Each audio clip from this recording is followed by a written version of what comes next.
Maintenant, le cinquième élément, c'est la vie de sanctification et la vie de sainteté. Donc, pour que tu sois fort, puissant, inébranlable, invincible, insurmontable, insurpassable, il faut mener une vie de sainteté, une vie de sanctification et une vie de sainteté. C'est ce que la Bible nous dit. Donc, Hébreux 12, 14 nous dit, sans la sanctification, nul ne verra le Seigneur, n'est-ce pas? Donc, c'est ce que le Seigneur nous dit. Ce n'est pas moi qui ai dit, c'est la Bible qui dit, c'est le Seigneur Jésus qui nous dit, sans la sanctification, nul ne verra le Seigneur. Hébreux 12, 14. 1 Pierre 1, 15 à 16, qu'est-ce que Dieu dit? Moi l'Éternel, je suis saint et je veux que vous soyez aussi saints comme moi. Donc c'est ce que Dieu a ordonné à tous ses enfants, à tous ceux qui se disent enfants de Dieu. Tous ceux qui se disent enfants de Dieu. Comment? Jean 1, verset 12 nous dit, à tous ceux qui l'ont reçu, à tous ceux qui l'ont accepté, il leur a donné le pouvoir de devenir enfant de Dieu, n'est-ce pas? Enfant, voilà, toi qui te dis que tu es enfant de Dieu, tu dois maintenant mener une vie de sainteté. C'est ce que Dieu dit. Dieu dit que toi, lui, ton papa, qui est Dieu là, il dit qu'il veut que tu sois saint, comment lui, il est, comme lui, il est saint. Non, ce n'est pas moi qui dis, c'est lui qui dit cela. Lévitique 11, 44, le Seigneur a repris la même chose.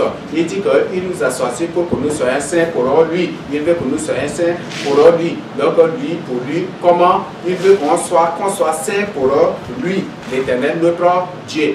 Et la Bible a bien précisé que nous avons été créés à l'image de Dieu et à sa ressemblance. Dieu est saint, n'est-ce pas? Donc il nous a créés à l'image de sa sainteté et à sa ressemblance de sainteté, de perfection. Donc c'est pour ça que quand le Seigneur Jésus-Christ avait prêché, il dit, soyez donc parfaits comme votre Père Céleste est parfait. Donc on peut l'être, donc c'est très important. C'est une interpellation. Même dans Lévitique 19, verset 2, je voudrais que nous lisions cela pour nous aider à comprendre. Lévitique 19, verset 22. Lévitique chapitre 19, le verset 2. Vous pouvez m'excuser. Parle à toute l'assemblée des enfants d'Israël et tu leur diras, soyez saints car je suis saint, moi l'Éternel, votre Dieu. Ça c'est un ordre. Soyez saints. Il a dit vous soyez, il n'a pas dit vous soyez saints ou vous serez saints. Non, il dit soyez saints. Donc c'est un ordre ici. C'est une impérative ici. Donc ici, le Seigneur ordonne à ses enfants d'être saints. Soyez saints car moi l'Éternel, je suis saint. Nous allons lire Lévitique 20 du verset 7 à 8. Vous vous sanctifierez. La vie de sanctification, on a parlé. Et c'est ce que le Seigneur nous dit ici. Vous vous sanctifierez et vous serez saints. On a parlé de la sanctification et de la sainteté, n'est-ce pas? C'est Dieu qui est en train de parler ici, ce n'est pas moi qui parle. Vous vous sanctifierez et vous serez saints, car je suis l'Éternel, votre Dieu. Ça, c'est Dieu qui nous parle. Le verset 8. Vous observerez mes lois et vous les mettrez en pratique. Je suis l'Éternel qui vous sanctifie. La même chose, le Seigneur nous a dit dans Jean 15, je passe le verset 2 ou 3, il dit, déjà vous êtes purs, déjà vous êtes saints, sanctifiés à cause de la parole que je vous ai annoncée. Si vous lisez, vous allez découvrir ce que le Seigneur nous a dit. Et le Seigneur dit, vous observerez mes lois. Donc pour dire que ces lois, c'est par ces lois que nous serons sanctifiés. Et je crois que dans Jean 17, le verset 19, qu'est-ce que le Seigneur Jésus-Christ a dit?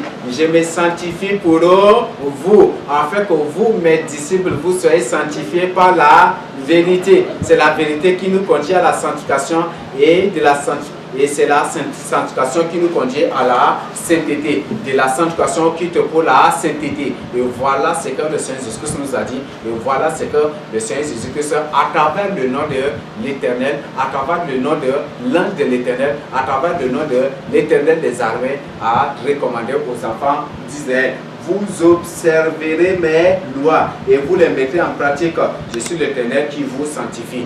Donc c'est ce que le Seigneur nous dit ici. Là, ça, c'est un ordre et c'est vraiment impératif.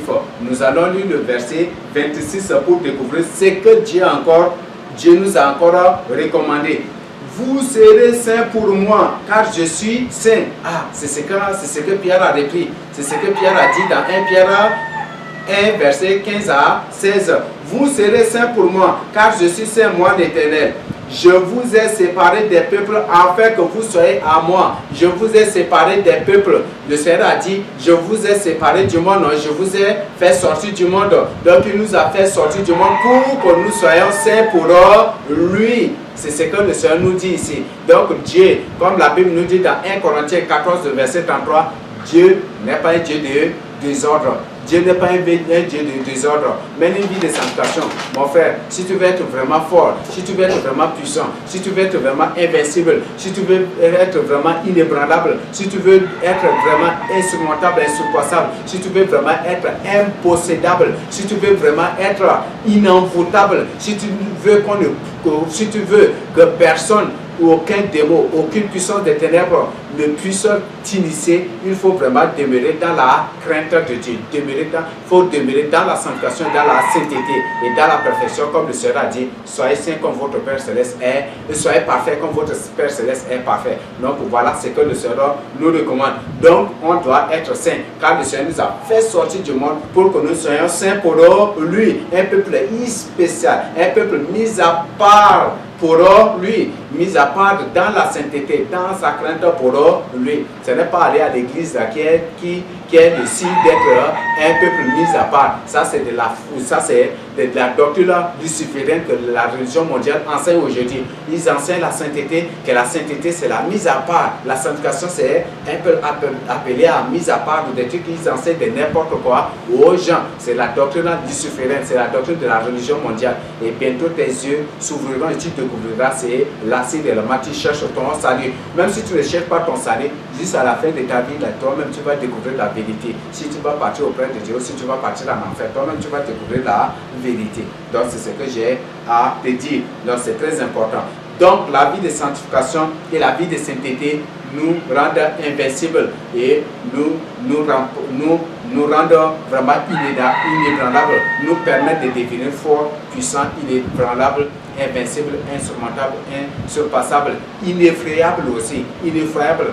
Parce qu'il y a beaucoup de gens qui sont, des grands peureux, des super peureux, même des professeurs en peur, même à ces choses. Donc, en frayeur de tout ça, si réellement, si tu vis dans la crainte de Dieu, la peur va disparaître. La peur, c'est une influence démoniaque. La peur, c'est une possession démoniaque. Et si tu demeures dans la crainte de Dieu, la peur va disparaître. Si tu médites la parole de Dieu, tu vis dans la crainte de Dieu. Si tu prends du temps, si tu prends vraiment du temps, tu vas voir que la peur va disparaître. Plus la parole de Dieu trouve de place en toi, plus cette parole va détruire tout, dégager tout ce qui se trouve en toi. Les bagages sataniques, les dépôts sataniques, les armoires sataniques, les penderies démoniaques, les lits sataniques, les lieux de repos sataniques, les salons, leur cuisine, tout ce qu'ils ont placé en toi là, ils vont tout, la parole de Dieu va déloger, va dégager toutes ces choses-là et il va te rendre libre. C'est pour ça que le Seigneur dit, vous connaissez la vérité vous affranchira. Donc c'est de toutes ces influences et de toutes ces possessions démoniaques là. Donc c'est très important. Voilà ce que le Seigneur nous recommande sur la sanctification et la sainteté. Donc si tu vis dans la sainteté, dans la sanctification, tu ne pourras pas vraiment être possédé, tu ne pourras pas être vaincu. Personne ne pourra te vaincre. Le point 6, c'est l'évangélisation. Donc nous allons parler de l'évangélisation pour devenir fort, puissant, inébranlable, invincible, insurmontable, insurpassable, pour que personne ne puisse te résister. Il faut mener vraiment une vie d'évangélisation. Il faut témoigner le Seigneur Jésus-Christ dans ta vie et à travers ta propre vie. C'est ça là qui va te donner la puissance, la victoire sur toutes choses. Mais si tu ne mets pas une vie d'évangélisation, cela ne va même pas t'aider. Car le Seigneur Jésus-Christ lui-même, il nous a déjà dit, allez, faites de toutes les nations des disciples. Dans Matthieu 10, dans Luc 10, le Seigneur a choisi ses disciples, il les a envoyés 2 à 2 dans tous les villages, dans tous les coins pour leur évangéliser, pour témoigner et pour aller leur dire, car le règne des cieux est proche. Maintenant, d'autre temps, on va dire, car répentez-vous. C'est ce que le Seigneur a dit, non, répentez-vous car le règne de cieux est proche. Non, c'est ce qu'il leur a dit d'aller témoigner auprès des autres parce que lui il est déjà arrivé. Maintenant, pour nous, maintenant, en tant que lui de Dieu, on doit prêcher répentez-vous, car l'enlèvement est déjà proche. Donc ce n'est plus le royaume de Dieu, mais c'est l'enlèvement qui est déjà proche.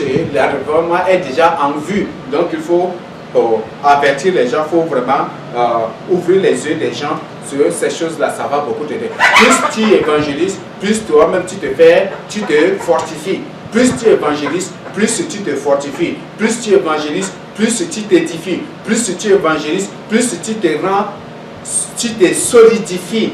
Tu te solidifies et personne ne pourra te vaincre, personne ne pourra te renverser, personne du tout ne pourra t'ébranler, jamais du tout. La peur disparaîtra, la honte disparaîtra, tout disparaîtra. Si tu es élu de Dieu, si tu es enfant de Dieu et que tu as honte, tu as peur d'évangéliser, c'est qu'il y a quelque chose qui ne marche pas. Il ne faut pas avoir honte d'évangéliser, de témoigner Christ. Témoigner Christ, il ne faut jamais du tout avoir honte de peur.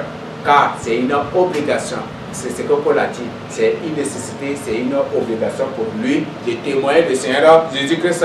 Il faut qu'il en soit aussi ainsi pour toi, c'est très important. Donc, comme je l'avais dit, il faut témoigner directement le Seigneur Jésus-Christ et il faut témoigner le Seigneur Jésus-Christ aussi à travers ta vie. La vie de beaucoup de gens ont témoigné le Seigneur Jésus. La vie de beaucoup de gens ont évangélisé beaucoup d'âmes et qui s'étaient repentis par la suite. Là, c'est très important. Par ta propre vie, tu peux évangéliser les gens, même si tu n'as pas annoncé la parole de Dieu, si tu vis parfaitement dans la crainte de Dieu.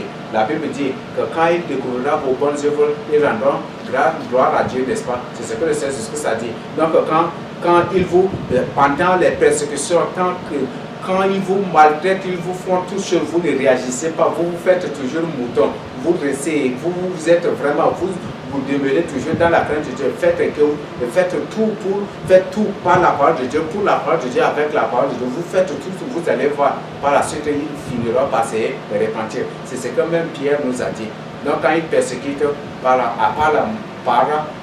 suite, un moment après, eux-mêmes ils vont revenir à leur bon sens. Et quand ils voient vos bonnes œuvres et toutes les bonnes choses que vous faites au nom de Dieu, et tout votre affaiblissement, votre fermeté dans la crainte de Dieu et la crainte de Dieu que vous avez, quand ils observent, quand ils remarquent toutes ces choses, eux-mêmes ils reviendront à la repentance, ils rendront gloire à Dieu et eux-mêmes ils vont vous témoigner un jour à l'autre aussi. Donc c'est très important que nous témoignons à travers notre propre vie et à travers aussi et directement par la parole de Dieu. N'est point du tout honte à témoigner du Seigneur Jésus-Christ.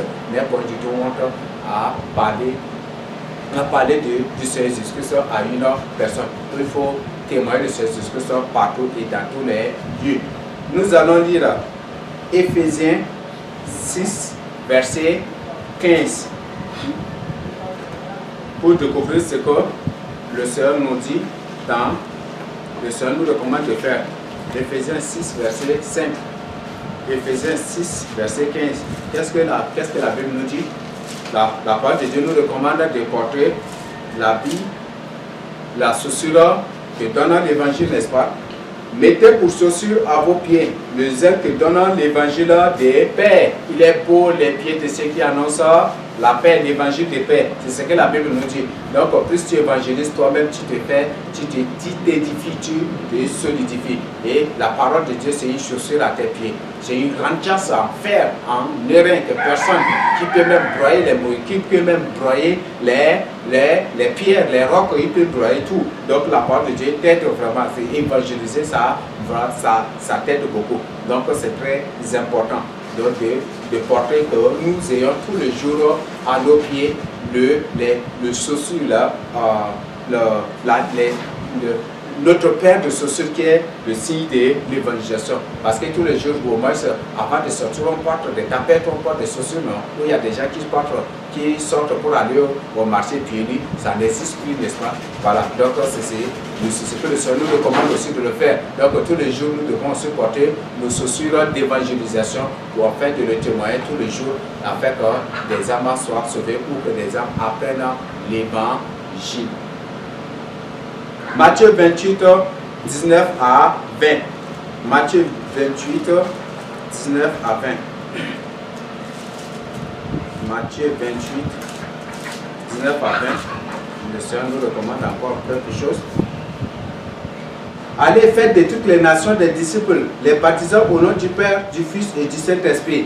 Et enseignez-leur à observer tout ce que je vous ai prescrit. Et voici, je suis avec vous tous les jours jusqu'à la fin du monde. Allez, faites de toutes les nations des disciples. C'est un ordre. Allez, donc il nous ordonne. Ça, c'est un chef militaire. Hein. C'est un général qui donne des ordres à ses soldats. Allez, partez donc directement. Les soldats doivent exécuter. Donc, nous devons partir en évangélisation. Nous devons tous les jours évangéliser. Et comme la Bible nous dit, pour tous les jours, nous devons porter nos chaussures d'évangélisation. Comme pieds nus, on ne peut pas aujourd'hui sortir pour aller au marché et se promener au quartier. On doit au moins se porter les tapettes, les babouches, peut-être les pantoufles, peut-être les chaussures, peut-être d'autres formes de les pantoufles et peut-être d'autres formes de chaussures. Nous porter au moins pour sortir. Donc c'est ce que le Seigneur nous recommande aussi de faire. Donc il y a des gens qui ont un niveau d'évangélisation faible. Donc ça représente les tapettes aussi. C'est ce que beaucoup de gens voient dans les visions, que dans leur vision, une fois ils marchent avec les tapettes. Il y a des gens qui ont un niveau d'évangélisation un peu élevé où ils se voient avec les babouches, avec les sandales. Il y a certains avec les chaussures. Il y a des gens, certains qui marchent avec 30 jazz. Et ça, c'est des gens qui ont un niveau d'évangélisation très dynamique et très puissant. Et c'est ce que le Seigneur révèle. Donc le Seigneur veut que nous portions le souci tous les jours pour l'évangélisation, pour évangéliser. Donc c'est ce que le Seigneur nous recommande. Donc tous les jours de notre vie, nous devons évangéliser, nous devons le témoigner afin que les âmes le découvrent. C'est très important. Marc 16, 15 à 16. Marc 16, 15 à 16. Puis il a dit, allez par tout le monde et prêchez. Puis il a dit, allez par tout le monde et prêchez la bonne nouvelle à toute la création. Celui qui croira et qui sera baptisé sera sauvé, mais celui qui ne croira pas sera condamné. Mais celui qui ne croira pas sera condamné. C'est ce que la Bible nous dit ici. Donc si tu ne crois pas, tu ne seras condamné. Donc le Seigneur nous recommande ici d'aller partout dans le monde pour évangéliser. C'est très important. Évangéliser, je voudrais aussi vous préciser que contribuer aussi à l'œuvre d'évangélisation, c'est évangéliser aussi. Donc si tu contribues à l'œuvre d'évangélisation, si tu contribues, si peut-être tu aides les serviteurs de Dieu à sortir pour évangéliser, c'est que tu as contribué. C'est très important que toi-même tu évangélises et que toi-même tu sortes témoin, tu donnes ce que tu as, tu donnes aussi pour l'évangélisation. C'est aussi une forme d'évangélisation parce que par tes contributions, des âmes peuvent être sauvées. Et c'est une grande honte et c'est une grande joie pour toi. C'est la source d'une grande joie pour toi. Donc ce que tu as, tu peux partager, tu peux donner, contribuer pour l'évangélisation, ça va beaucoup t'aider. Donc nous devons évangéliser. Tous les jours porter des chaussures d'évangélisation. Tous les jours porter cela, ça va beaucoup nous aider. Voilà ce que le Seigneur Jésus-Christ nous recommande. Donc la vie d'évangélisation, c'est impératif. C'est impératif pour tout enfant de Dieu. Témoigner le Seigneur Jésus-Christ, c'est impératif pour tout enfant de Dieu. Tu peux témoigner directement à travers ta propre vie ou tu peux témoigner directement à travers la parole de Dieu. Et plus tu es témoin, plus tu deviens solide, tu deviens un roc, tu deviens une montagne. Le Seigneur te solidifie, tu deviens un airain, tu deviens un acier que personne du tout ne peut détruire, ni dissoudre, ni fondre. Personne du tout ne pourra te fondre, personne du tout. Et personne ne pourra te vaincre. Donc, prendre du temps dans l'évangélisation, il faut aussi évangéliser, ça va beaucoup t'aider. Plus quand tu gagnes une âme, plus le Seigneur te fortifie, plus tu es chaud, tu es content, tu as la paix du cœur. Quand tu es témoin du Seigneur Jésus-Christ, tu as la paix du cœur, tu es très content, tu es épanoui, tu te vois même délivré. Quand tu évangélises même, l'évangélisation c'est aussi une porte de délivrance, ça va beaucoup t'aider. Plus tu évangélises, plus toi-même tu te fais délivrer aussi de beaucoup de choses. Car la paix du Seigneur Jésus-Christ s'installera en toi. Le Seigneur Jésus-Christ entrera lui-même en toi. Le Saint-Esprit te remplira pour qu'à travers toi lui-même puisse directement prêcher la parole, annoncer la bonne nouvelle aux hommes. Et comme l'Esprit Saint ne cohabite pas avec les ténèbres, quand l'Esprit Saint s'installe, c'est te remplir. Quand le Seigneur Jésus-Christ vient entrer en toi pour te remplir, les ténèbres vont fuir, les démons vont fuir. Ils vont tous te laisser libre pour laisser la place au Seigneur afin de t'utiliser encore dans l'évangélisation. Donc plus tu évangélises, plus tu deviens puissant. plus tu deviens puissant. Donc il ne faut pas avoir peur. Parce qu'en évangélisation, il y aura beaucoup d'intimidation. Les sorciers, les démons, tout peut-être les gens à travers le gouvernement vont peut-être sortir un décret pour interdire l'évangélisation, pour interdire cela. Et ce sont des trucs d'intimidation. Moi, j'aime beaucoup souffrir pour l'évangélisation. Si tu me... Quand je sors pour évangéliser, si tu m'attrapes pour me frapper parce que j'évangélise, c'est en ce moment que je deviens fort puissant. Vous, peut-être ces gens, c'est la même chose que c'est la même chose que toi-même tu vas expérimenter. Si tu peux, si toi-même tu le veux, tu peux même expérimenter ça pour voir.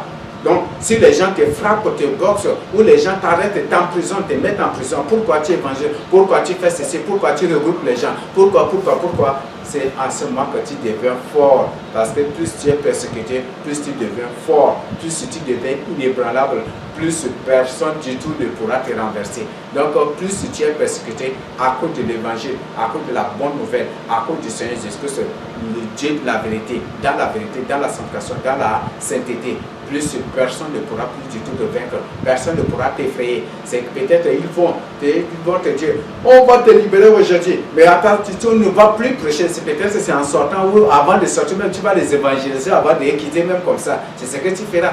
Donc, il ne faut même pas avoir peur de leurs intimidations. Satan, toujours l'arme la plus puissante, la plus efficace que Satan utilise aujourd'hui pour avoir les gens, c'est l'intimidation, les menaces. Les intimidations, les menaces, il ne faut même pas avoir peur. Le Seigneur Jésus dit, si tu as peur, si tu veux conserver ta vie sur cette terre-là, tu la perdras.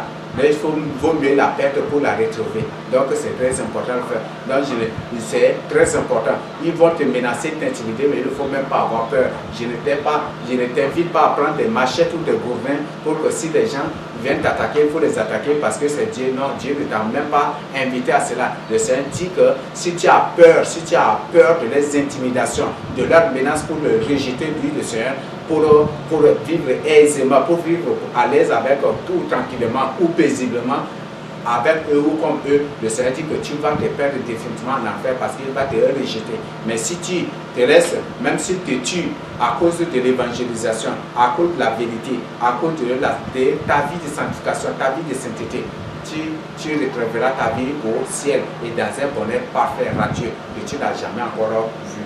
Donc c'est ce que le Seigneur Jésus nous recommande ici. Donc c'est une grande porte d'auto-solidification, ce qu'on appelle l'évangélisation.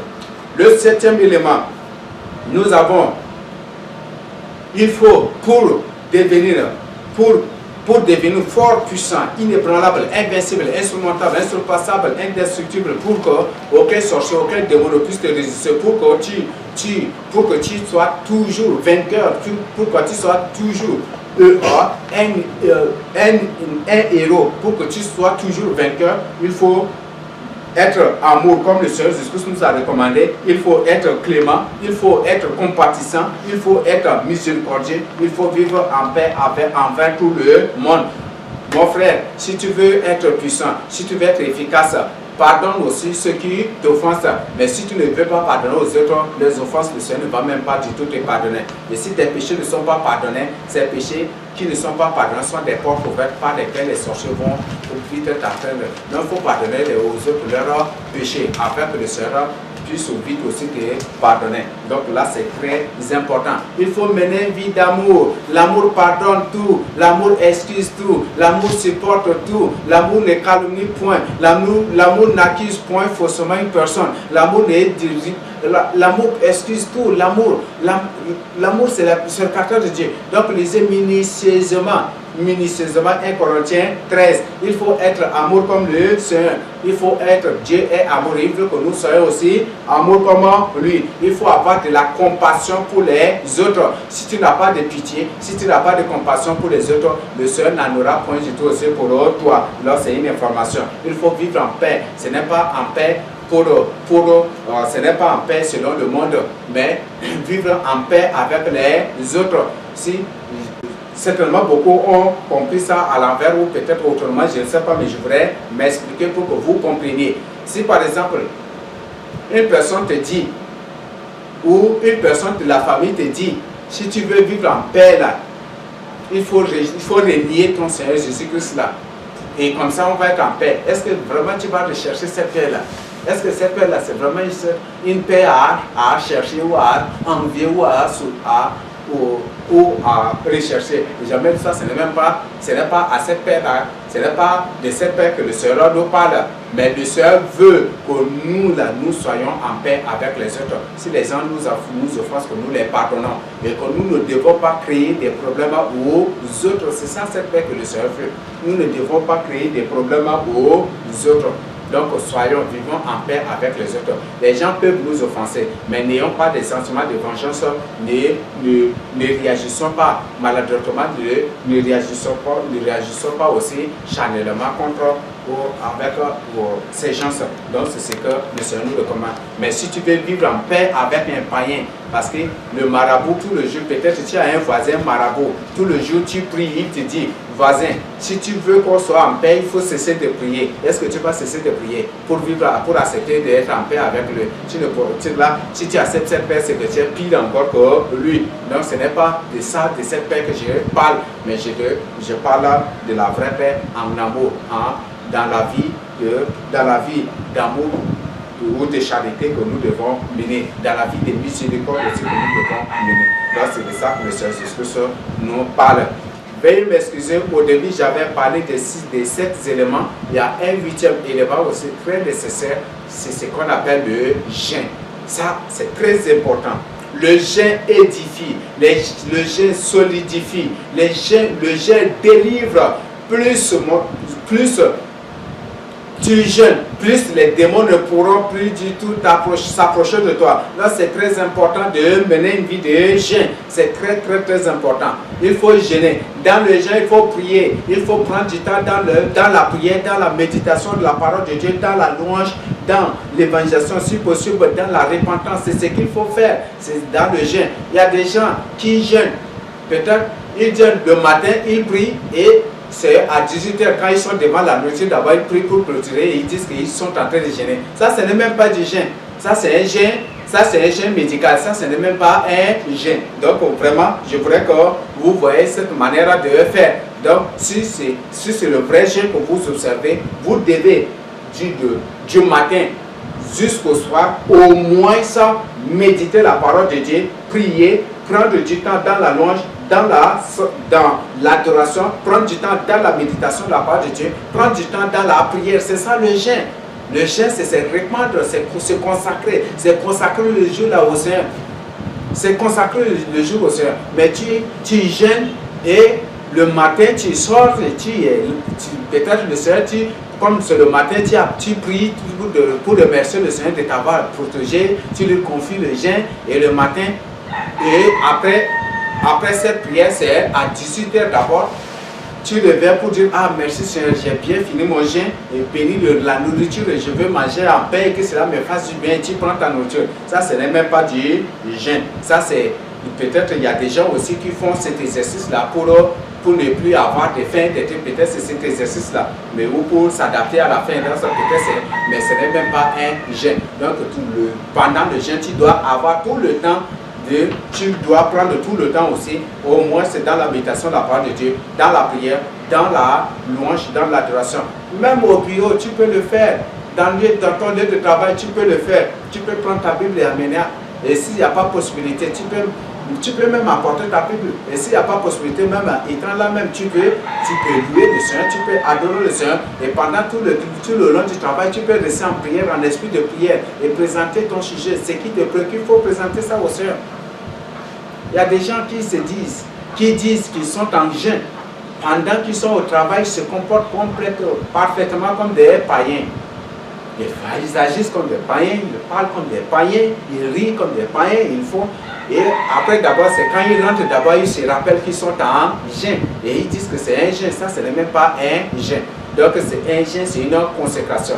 Et ça me fait rire quand une personne dit que je suis en jeûne et subitement j'ai oublié, j'ai mangé. Ça, vraiment, c'est ça. Je me pose beaucoup de questions aussi sur cette personne, si réellement la personne est sincère et sérieuse avec elle-même. Parce que quand Et un jeûne, c'est parce que tu as un grand problème, tu as un problème, parce que tu as une préoccupation, parce qu'il y a quelque chose que tu as consacré ces jours-là au Seigneur. Et comment tu vas oublier tout ce qui te préoccupe, tout ce qui te ténèbre là pour aller boire de l'eau et après d'abord te rappeler. Ça, c'est vraiment, je ne sais pas si c'est une manipulation démoniaque ou c'est une possession démoniaque, je ne sais pas. Mais ça me fait dire quand une personne me dit, j'étais bien en jeûne, mais après là, j'ai oublié, j'avais mangé, j'avais bu de l'eau, j'avais. Ça, c'est autre chose. Donc, c'est que si réellement le jeûne vous préoccupe, si réellement le problème, si c'est un vrai problème, si c'est vraiment une vraie préoccupation qui vous pousse à jeûner, vous n'allez même pas oublier que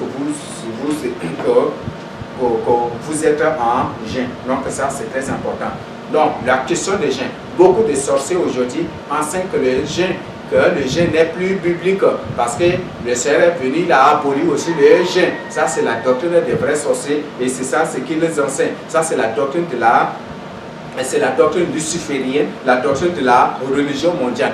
Prenez votre temps pour lire les évangiles. Un jour, pendant que le Seigneur Jésus-Christ enseigne, les disciples des gens et les pharisiens sont venus pour poser cette question au Seigneur. Seigneur, nous là, on gêne. Les disciples des gens baptisent aussi gênent. Mais pourquoi tes disciples là, ils ne gênent pas?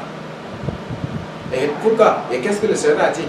Pendant que je suis avec eux là, pendant que l'époux est avec eux, ils n'ont pas besoin de gêner. Mais c'est pendant que l'épouse leur sera enlevée, c'est en ce jour-là qu'ils leur gêneront. C'est pour dire que c'est une action quotidienne, éternelle, qui viendra. Donc c'est pour dire que tous les jours là, ils gêneront. Donc c'est ce que le Seigneur dit ici. Donc c'est très important. Donc le Seigneur annonce ici que après sa mort, après la résurrection, c'est à ce moment-là, quand il va repartir, c'est lorsqu'il va repartir au ciel que les disciples, les apôtres vont gêner. C'est ce que les apôtres, les premiers chrétiens ont fait jusqu'au aujourd'hui. Donc si un soi-disant pasteur, un soi-disant serviteur de Dieu dit que le jeûne n'est plus valable, chasse bien que tu as affaire à un sorcier. Donc peut-être par ton jeûne, par ta prière, pendant le jeûne, tu as détruit beaucoup de ces œuvres, tu as détruit ces œuvres et c'est à cause de ça qu'il vient diaboliquement pour te donner cet enseignement de Satan, pour te dissuader, pour ne plus gêner, afin qu'il ressuscite dans ses activités mystiques et occultes. Donc, le jeûne est biblique et le Seigneur ordonne le jeûne. C'est très important. C'est un ordre que le Seigneur donne ici. Donc, selon l'évangile, selon la question des pharisiens et des disciples de Jean-Baptiste au Seigneur Jésus-Christ, c'est selon la réponse du Seigneur, le jeûne est biblique et nous devons observer le jeûne. Même beaucoup des ex-sorciers qui ont témoigné du Seigneur Jésus-Christ, beaucoup d'ex-satanistes qui ont témoigné du Seigneur Jésus-Christ, ils ont dit, pendant qu'une personne jeune, la personne est comme une flamme de feu, c'est difficile qu'ils l'atteignent par leurs œuvres, et c'est ce qu'eux-mêmes témoignent de leur propre bouche. Donc c'est une déviation pour dire que le jeûne n'est pas condamné, le jeûne n'a point été aboli par le Seigneur. De l'ancienne alliance jusqu'à la nouvelle et pour toujours, le jeûne est toujours valable, que le Seigneur prend toujours en considération le jeûne. Le jeûne est très important. Au moins, cependant, le règne de 1000 ans du Seigneur Jésus-Christ, comme le mal disparaîtra, les démons vont être tous liés, Satan sera jeté dans l'abîme et l'antichrist, le faux prophète sera jeté dans le lac de feu, et comme le mal disparaîtra, il n'y aura plus des esprits et ils seront tous là, ils vont disparaître de la terre, le Seigneur va les chasser de la terre. C'est en ce moment de 1000 ans d'accord. Si tu ne gênes pas, il n'y a pas de problème. Donc le jeûne va être plus valable parce que le Seigneur lui-même est là. Mais tant que le règne de 1000 ans n'est encore arrivé, le jeûne est valable pour nous délivrer et pour ne pas tomber sous l'influence des démons, des esprits. Donc c'est très important. Donc prends cet enseignement au sérieux. Voilà les 8 éléments qui nous permettront de devenir forts, puissants, inébranlables, ininfluençables, invincibles, insurmontables, insurpassables, indomptables, inasservissables, tout cela. Donc ce sont là ces éléments qui nous aideront vraiment à toujours vaincre, et sont là ces éléments que l'Esprit a nous communiqué. Donc voilà ce que j'ai à partager avec vous. Pour finir, pour conclure, j'aimerais vous poser une question au point ici, au point 6. Dans lequel de ces 8 éléments tu vis déjà? Dans quel dans lequel de ces éléments, dans lequel de ces 8 éléments tu vis déjà. Donc, parmi les 8 éléments cités ici, la méditation de la parole de Dieu, la repentance, la prière, la louange et l'adoration, la sanctification et la sainteté, l'évangélisation, mener une vie d'amour, une vie de compassion, une vie de miséricorde et vivre en paix envers tout le monde et une vie de jeûne. Parmi ces 8 éléments, dans lequel tu exerces, dans lequel tu vis. Et c'est très important que toi-même tu vois cela. Si tu mènes une vie de repentance, fournis d'efforts aussi de mener aussi la vie des autres éléments cités, la vie des autres, de 7 autres éléments, ça va beaucoup t'aider. Si tu mènes peut-être la vie de méditation, de la parole de Dieu, la vie de repentance et de prière, c'est bon aussi d'observer les 5 autres éléments aussi, ça va beaucoup vous aider. Donc, il faut mener parfaitement, il faut vivre dans ces 8 éléments, ça va beaucoup vous aider à vous affermer dans la crainte de Dieu. Peut-être qu'il y a d'autres choses, mais à travers cette exhortation, à travers cet enseignement, à travers cette expression du Saint-Esprit, l'Esprit lui-même vous communiquera d'autres choses à le faire. Donc, pour le faire et pour le comprendre, donc, sont là ces éléments. Donc, mon frère, c'est très important. Engage-toi maintenant dans la vie de méditation de la parole de Dieu. Engage-toi dans la repentance. Comme on a dit, la repentance, c'est pour la vraie repentance, il faut reconnaître ses péchés, il faut les confesser et il faut se détourner des choses qu'on a confessées. Donc c'est ça la vraie repentance. Il faut mener une vie de prière. On a vu les différentes formes de prière. Nous avons la vie aussi de louange, d'adoration, la vie de sanctification et de sainteté, la vie d'évangélisation, mener une vie d'amour, de compassion, de miséricorde, de paix avec tout le monde et la vie de jeûne. C'est très important. Ces choses-là vous rendront vraiment fort, réellement fort, puissant, inébranlable, invincible. Et personne ne pourra vous dompter. Et vous rendront aussi vraiment insurmontable et insurpassable. Sont là ces 8 éléments. Et c'est très important que vous méditez pour comprendre et que vous mettiez ça en pratique et partagez avec les autres. Si tu veux vraiment qu'une âme soit sauvée, partage cet enseignement avec les autres. C'est pour le salut. C'est aussi l'évangélisation. Donc, tout tel est ce que j'ai à partager avec vous, tel est ce que le Saint-Esprit a vous exposé pour nous ouvrir les yeux dessus, afin que nous puissions mener parfaitement une vie digne de victoire aussi pour la gloire de notre Seigneur Jésus-Christ qui nous a aidés et par qui nous exerçons. Donc c'est très important de respecter, de mettre en pratique cet enseignement. Merci que le Seigneur Jésus-Christ nous bénisse et qu'il nous accorde sa grâce de demeurer ferme dans ces choses pour la gloire de son nom, au nom de Jésus-Christ. Amen.